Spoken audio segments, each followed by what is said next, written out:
Advocate T P സിന്ധുപോൾ, നേരത്തെ R V Babu പരാമർശിച്ചതുപോലെ ആദിവാസി സമൂഹത്തിൽ പാവപ്പെട്ടവരായ യുവതികളെ തൊഴിലവസരത്തിൻ്റെ പേരിൽ അവരെ കബളിപ്പിച്ച് മതപരിവർത്തനത്തിൻ്റെയും മനുഷ്യക്കടത്തിൻ്റെയും അതുപോലെ പാശ്ചാത്യ മത കച്ചവടത്തിൻ്റെയൊക്കെ ഇരകളാക്കുകയാണ്. ഇതിൽ സമൂഹം പ്രതികരിക്കുകയും മിഷണറി സംഘടനകളുടെ പ്രവർത്തനങ്ങൾക്ക് മേൽ കർശന പരിശോധന ആവശ്യപ്പെടുകയും ചെയ്യുന്നതിന് പകരം മലയാളി കന്യാസ്ത്രീകളെ ഛത്തീസ്ഗഡ് പോലീസ് അറസ്റ്റ് ചെയ്തതിനെ സംഘപരിവാർ വിരുദ്ധ ആയുധമാക്കി രാഷ്ട്രീയം കളിക്കുകയല്ലേ? കഴിഞ്ഞ 2 ദിവസങ്ങളായി ഛത്തീസ്ഗഡ് സർക്കാരിനെ ആക്രമിക്കുന്നു, BJP ആക്രമിക്കുന്നു, അതുവഴി കേന്ദ്ര സർക്കാരിനെ ആക്രമിക്കുന്നു.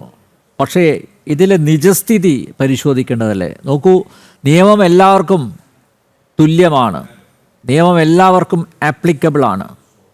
തെറ്റ് ചെയ്തിട്ടുണ്ടെങ്കിൽ ആരാണെങ്കിലും ശിക്ഷിക്കപ്പെടണം. അത് കന്യാസ്ത്രീ ആണെങ്കിലും അത് സന്യാസിനിയാണെങ്കിലും ശിക്ഷിക്കപ്പെടണം എന്നുള്ളതല്ലേ നമ്മുടെ നാട്ടിലെ പൊതുവിലുള്ള വ്യവസ്ഥ? തീർച്ചയായും അനിൽ നമ്പ്യാർ, അങ്ങനെ തന്നെ വേണം അതിനെ കരുതാൻ. ഇവിടെ നോക്കൂ, ഈ വിഷയത്തിൽ ബാബു സാറ് വളരെ കാര്യഗൗരവത്തോടു കൂടി എന്താണ് സംഭവിച്ചതെന്ന് അദ്ദേഹം പറഞ്ഞു തീർത്തു. എന്നാൽ ഞാൻ ഒന്നുകൂടി അതിൽ കൂടി ഒന്ന് സ്പർശിച്ചു പോകാൻ ആഗ്രഹിക്കുകയാണ്. ഇപ്പോൾ കേരളത്തിൽ വരുമ്പോൾ ഏത് വിഷയവും BJPക്കെതിരെ, സംഘപരിവാർ പ്രസ്ഥാനങ്ങൾക്കെതിരെ, പ്രത്യേകിച്ചും ന്യൂനപക്ഷങ്ങൾക്ക് രക്ഷയില്ല, അല്ലെങ്കിൽ ന്യൂനപക്ഷങ്ങൾക്കെതിരാണ് എന്നുള്ള പ്രചരണം തുടങ്ങിയിട്ട് കാലങ്ങളായി. ഇപ്പോൾ വീണു കിട്ടിയ ഒരവസരം എന്നുള്ള രീതിയിൽ ഇവിടെ രാഷ്ട്രീയ പാർട്ടികൾ ഇതിനെ എടുത്തിരിക്കുന്നതിന് ഇന്നത്തെ സാഹചര്യത്തിൽ അവർക്കതിന് ഒട്ടനവധി പ്രാധാന്യം കൊടുക്കേണ്ടതുണ്ട്. കാരണം നമുക്കറിയാം, ഒന്നിപ്പോൾ കേരളത്തിലെ ന്യൂനപക്ഷങ്ങൾ, അവർ ക്രിസ്ത്യൻ മേഖലയിൽ നിന്നാവട്ടെ മുസ്ലിം വിഭാഗത്തിൽ നിന്നാവട്ടെ, ഭാരതീയ ജനതാ പാർട്ടിയുടെ ആശയങ്ങളോട് കൂടെ ചേർന്ന് നിൽക്കുവാൻ പോരുന്ന സാഹചര്യത്തിലേക്ക് കേരളം മാറിക്കഴിഞ്ഞു. നമ്മൾ കഴിഞ്ഞ തവണ ലോക്സഭാ തെരഞ്ഞെടുപ്പിൽ കണ്ടതാണ്. 20% വോട്ട് വർധനവിലേക്ക് ഭാരതീയ ജനതാ പാർട്ടി എത്തുകയും ഇവിടെ നിന്ന് തെരഞ്ഞെടുക്കപ്പെട്ട ഒരു MP ഉണ്ടാവുകയും ചെയ്തപ്പോൾ ഈ പറയുന്ന രാഷ്ട്രീയക്കാരുടെ ഒക്കെ പ്ലാറ്റ്ഫോമിൽ അവരുടെ മീറ്റിങ്ങുകളിൽ അവർ അവതരിപ്പിച്ച പ്രമേയങ്ങളിലൊക്കെ അവർ പ്രധാന വിഷയമായി വെച്ചത് BJPയുടെ വളർച്ചയാണ്. ന്യൂനപക്ഷങ്ങൾ അടുക്കുന്നു എന്നുള്ളതാണ് അവർക്ക് വലിയ ബുദ്ധിമുട്ടായി അവർ ചൂണ്ടിക്കാട്ടിയത്. അപ്പോൾ ഇവിടെ LDF ആയാലും UDF ആയാലും വീണു കിട്ടിയ ഒരവസരം എന്നുള്ള രീതിയിൽ സത്യത്തിൽ അവരിതിനെ വളരെ വികൃതമായ രീതിയിൽ പൊളിറ്റിസൈസ് ചെയ്തുകൊണ്ട് വളരെ വികൃതമായ രീതിയിൽ ഇവിടെ അവതരിപ്പിക്കുകയാണ്. ന്യൂനപക്ഷങ്ങളെ വീണ്ടും ആശങ്കപ്പെടുത്തുകയാണ്. എനിക്ക് ഈ പ്ലാറ്റ്ഫോമിലൂടെ പറയാനുള്ളത് കേരളത്തിലെ എല്ലാ ന്യൂനപക്ഷങ്ങളോടും, നിങ്ങൾക്ക് ഭാരതീയ ജനതാ പാർട്ടിയിൽ വിശ്വസിക്കാം, ചേർന്ന് നിൽക്കാം. നിങ്ങളെ ഉപദ്രവിക്കാൻ ഞങ്ങൾ ഒരു തരത്തിലും തയ്യാറല്ല, അതിന് ആഗ്രഹവുമില്ല. അങ്ങനെ ഒരു മുന്നോട്ട് പോക്ക് ഞങ്ങൾ ആഗ്രഹിക്കുന്നില്ല, അതിന് ശ്രമിച്ചിട്ടില്ല. ഇവിടെ നടക്കുന്നത് എന്താണെന്ന് ശരിക്കും പറഞ്ഞാൽ ഇവിടുത്തെ ന്യൂനപക്ഷങ്ങൾ നിങ്ങൾ 3-ാം കണ്ണ് തുറന്ന് കാണണമെന്നാണ് എനിക്ക് ആവശ്യപ്പെടാനുള്ളത്. കാരണം കുറേ കാലങ്ങളായി ഇവിടെ ഈ കുപ്രചരണങ്ങൾ ഏറ്റുവാങ്ങാൻ തുടങ്ങിയിട്ട് BJP. ഇപ്പോൾ ഇവിടെ വളരെ വ്യക്തമായി ഇപ്പോൾ നമ്മൾ കണ്ടു, എറണാകുളത്ത് വന്നപ്പോൾ ഒരു വലിയ വിഷയത്തിൽ ഏർപ്പെട്ടുകൊണ്ട് ന്യൂനപക്ഷങ്ങൾ എങ്ങനെയാണ് BJPയോട് ചേർന്ന് നിന്നതെന്ന് നമ്മൾ കണ്ടു. അതിവിടെ എങ്ങനെയാണ് ഇവരെ അസ്വസ്ഥരാക്കിയതെന്നൊക്കെ നമ്മൾ കണ്ടു. ഇപ്പം ഇതിനു വേണ്ടി ഒരു മന്ത്രി ഓടി നടക്കുന്നു, കോൺഗ്രസിൻ്റെ ഒരു മന്ത്രി ഈ വിഷയം ഏറ്റെടുത്തുകൊണ്ട് ഓടി നടക്കുന്നു, വീടുകൾ സന്ദർശിക്കുന്നു. അപ്പോൾ ഇതിനെ പൊളിറ്റിസൈസ് ചെയ്തുകൊണ്ട് വളരെ വികൃതമായിട്ട് അവതരിപ്പിക്കുന്നു. സത്യത്തിൽ എന്താണ് സംഭവിച്ചത്? ഒരു നിയമലംഘനം ഉണ്ടായോ ഇല്ലയോ എന്നുള്ള പരിശോധന അവിടെ നടക്കുന്നു. TTE കുട്ടികളോട്, 3 പെൺകുട്ടികളോട് ടിക്കറ്റിനെ കുറിച്ച് ചോദിച്ചപ്പോൾ അവരുടെ കയ്യിൽ ടിക്കറ്റില്ല, പ്ലാറ്റ്ഫോം ടിക്കറ്റില്ല. അവർ പറയുന്നു ഇന്നതുപോലെ ഞങ്ങളെ ആഗ്രയിലെ, കുട്ടികൾ പറയുന്നത് അതാണ് ഏറ്റവും പ്രധാനപ്പെട്ട പോയിന്റ്. അവർ പറയുന്നത് ആഗ്രയിലെ ഫാത്തിമ എന്ന് പറയുന്ന ആശുപത്രിയിലേക്ക് ജോലിക്ക് കൊണ്ടുപോകുന്നു എന്ന് പറയുന്നു. ഈ ടിക്കറ്റിനെ കുറിച്ച് മറ്റു കാര്യങ്ങൾ ചോദിക്കുമ്പോൾ ഇപ്പോൾ റിമാൻഡിലുള്ള, വളരെ സങ്കടമുണ്ട്, അവർ തെറ്റുകാരല്ലെങ്കിൽ അവർ എത്രയും പെട്ടെന്ന് പുറത്തു വരണമെന്നാണ് ആഗ്രഹിക്കുന്നത്. അവർ പറയുന്നു ഇവരെ വീട്ടുജോലിക്കാണ് കൊണ്ടുപോകുന്നതെന്ന്. സ്വാഭാവികമായും കേൾക്കുമ്പോൾ തന്നെ ഒരു വൈരുദ്ധ്യം അവിടെ ഉണ്ടായിരിക്കുന്നു. അതിലൊരു പെൺകുട്ടി പറയുന്നു എൻ്റെ അറിവോടെ അല്ല കൊണ്ടുപോകുന്നതെന്ന്. അപ്പോൾ ഇത്തരത്തിൽ പരസ്പര വിരുദ്ധമായ കാര്യങ്ങൾ അവിടെ വരുമ്പോൾ നമ്മൾ ഉത്തരവാദിത്തപ്പെട്ടവരെന്താണ് ചെയ്യുക? അത് കൂടുതൽ എന്താണ് അതിൽ സംഭവിച്ചിരിക്കുന്നത് എന്ന് വെളിച്ചത്ത് കൊണ്ടുവരണം. അതിന് സ്വാഭാവികമായിട്ടും ആശ്രയിക്കുന്നത് എന്തിനെയാണ്? നമ്മൾ ഇവിടുത്തെ നിയമത്തെയാണ് അതിനെ ആശ്രയിക്കുക. അത്തരത്തിൽ അത് നിയമത്തിൻ്റെ മുന്നിൽ വരുന്നു. അറസ്റ്റ് ചെയ്യപ്പെട്ട 2 പേരെ 24 മണിക്കൂറിനുള്ളിൽ മജിസ്ട്രേറ്റിന്റെ മുന്നിൽ, ജുഡീഷ്യറിയുടെ മുന്നിൽ ഹാജരാക്കണമെന്നുള്ളത് കേരളത്തിലെ മാത്രം നിയമമല്ല, ഈ ഇന്ത്യ മഹാരാജ്യത്ത് അങ്ങോളം ഇങ്ങോളമുള്ള നിയമമാണ്. അതിൻ്റെ അടിസ്ഥാനത്തിൽ അവരെ ഹാജരാക്കുന്നു.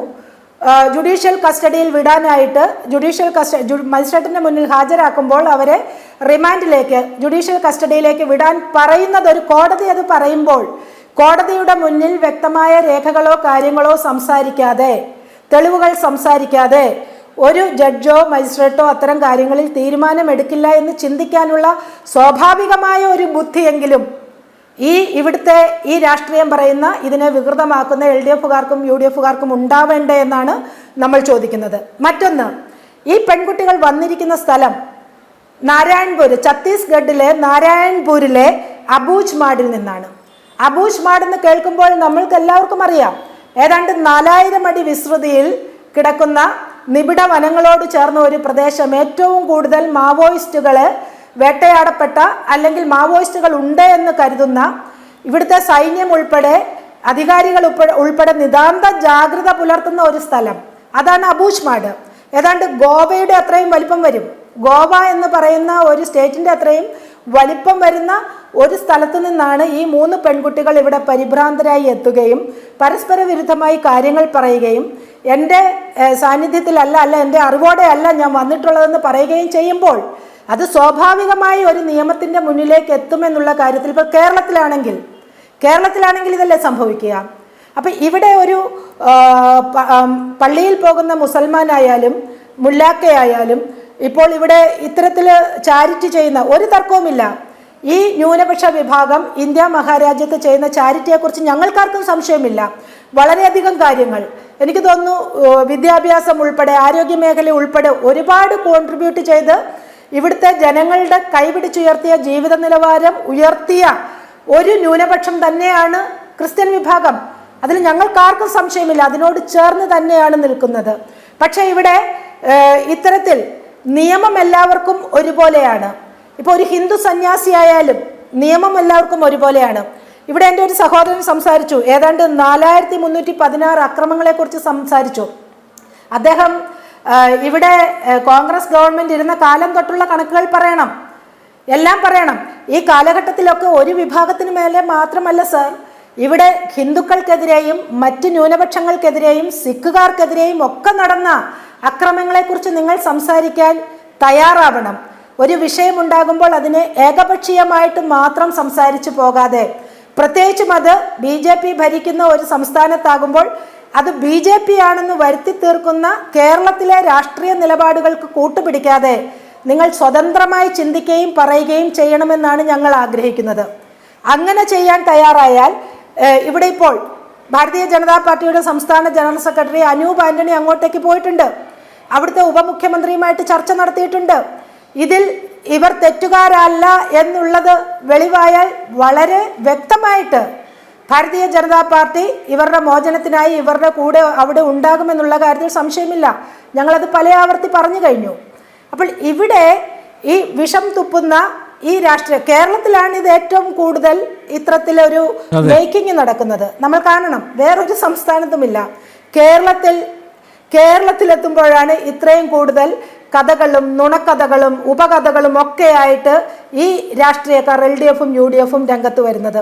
ഇവിടെയാണ് വർഗീയ വിഷയം ആരാണ് തുപ്പുന്നതെന്ന് നമ്മൾ ചിന്തിക്കേണ്ടത്. വളരെ കൃത്യമായിട്ട് ഞാൻ പറയട്ടെ, ഇവിടെ കോൺഗ്രസിൻ്റെ ഒരു മന്ത്രി ഓടി നടക്കുന്നു, പല സ്റ്റേറ്റ്മെൻറ്റുകൾ കോൺഗ്രസ് ഇറക്കുന്നു. എനിക്കൊന്നേ പറയാനുള്ളൂ, കോൺഗ്രസ് ഇപ്പം ആകെ പഴുത്ത് നാറി ചീഞ്ഞ അവസ്ഥയിലാണ് കേരളത്തിലുള്ളത്. അവർക്ക് ഒളിച്ചു വെക്കാനും പൊതിഞ്ഞു വെക്കാനും ഒരുപാട് കാര്യങ്ങൾ ഇപ്പോൾ കേരളത്തിൽ അവരുടെ ഇടയിൽ നടന്നുകൊണ്ടിരിക്കുന്ന ഒരു സാഹചര്യമാണെന്ന് മനസ്സിലാക്കുന്നു.